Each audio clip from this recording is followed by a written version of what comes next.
Hello YouTube! Thank you for tuning in to this small progress update for my audio-visual music project, Portraits of Change.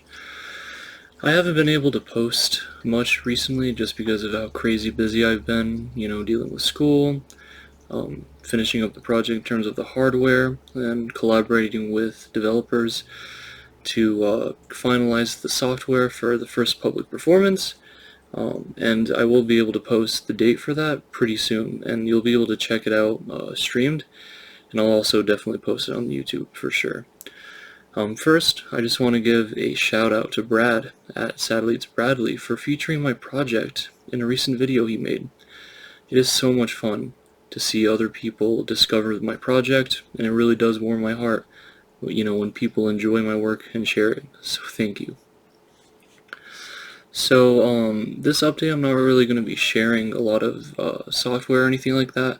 I just wanted to show you guys some cool hardware stuff I've been working on. So one of the big challenges for me with the project has been, getting augmented reality through VR. Now we have crazy devices out there, like the HoloLens or the Nreal, stuff coming out soon, with like the Lynx R1. And I want to be able to work with these devices in the future for this project. But in the meantime, I had a VR headset, so I looked for ways that I could demonstrate augmented reality in anticipation for these devices to come at a cheaper price point so I can scale the project. And one of the devices that I found was this. It's called the ZED Mini. It's a stereoscopic camera that does depth mapping and allows for pass-through AR when attached to a VR headset. They made some mounts for these a few years ago for the Oculus CV1, the first generation of the Oculus headsets that was PCVR, and also for the Vive. And I actually had an Oculus CV1. That was the first VR headset I had, and it was what I was prototyping Portraits of Change on for a while, so that's why I moved to this. And ever since the Index came out and we moved to Steam VR tracking, I've been trying to find ways that I can attach this to the Index. And I had a little bit of success with this weird like frunk mount that I designed, but it didn't really work too well. And so I've been trying to research different ways to mount it, and I realized that the visor on the front of the Index might be a really great place for me to attach this mount. So I took an STL of the visor that Valve has published, and I took another STL of the mount for the ZED camera. Basically what I did was just combine them in Blender, and I tried to get it printed. And I ran into some issues where I realized it actually couldn't be printed through normal FDM, like filament kind of printing. And I got referred to this business called Resin Foundry here in Colorado Springs, where I'm located, and they do SLA kind of printing, which is stereolithography, and it's crazy stuff. But they also have this crazy technology called multi-jet fusion. It's made by HP. It basically uses nylon powder magic. Like, it has a bed of nylon that's powder, and it puts like an activating agent on top with some heat, and it creates the part. Craziest thing about this printing technology is that it can print color. Guys, I've never heard of a printer that can do this. Check this out. This is nylon 3D printed. Like, it is just crazy. And one of the craziest parts about it is that it can print text. Straight up. Like, I don't know if there we go. That's just insane.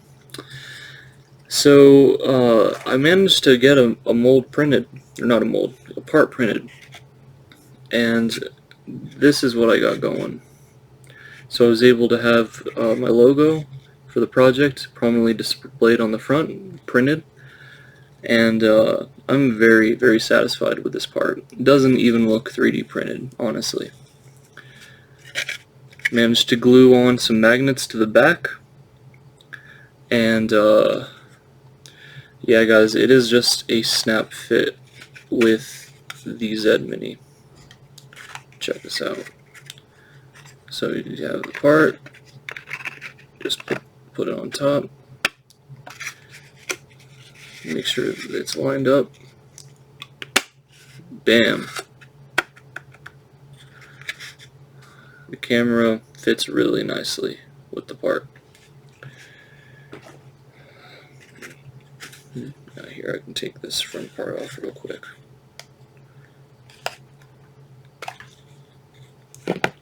So yeah, this is what the camera looks like. Honestly, guys, the camera's a little bit outdated for what's possible with pass-through AR these days. It's at 720p per eye, 60 frames per second. There is some motion sickness with the latency and the low frame rate for people if they move around. For my use case, though, an audience member watching, a song for 5 minutes, I think that this will work really nicely for my use case. And in the future we can move to something like the Lynx, which is a standalone device, has the same chipset as the Quest, the XR2, and it has 1500 by 1500 cameras built into the front, displayed on a 1600 by 1600 display, and running at 90 frames per second. So, guys, this prototype is pretty badass, right? Looks pretty damn cool. But this is really just the beginning of what I think is going to be a long road of many devices on the spectrum of mixed reality, from VR to AR to a lot of stuff in the middle like this. And yeah, this was just a quick little video to show you guys what I've been up to in terms of the hardware I've been working on. And yeah, thank you Resin Foundry for printing such a cool part.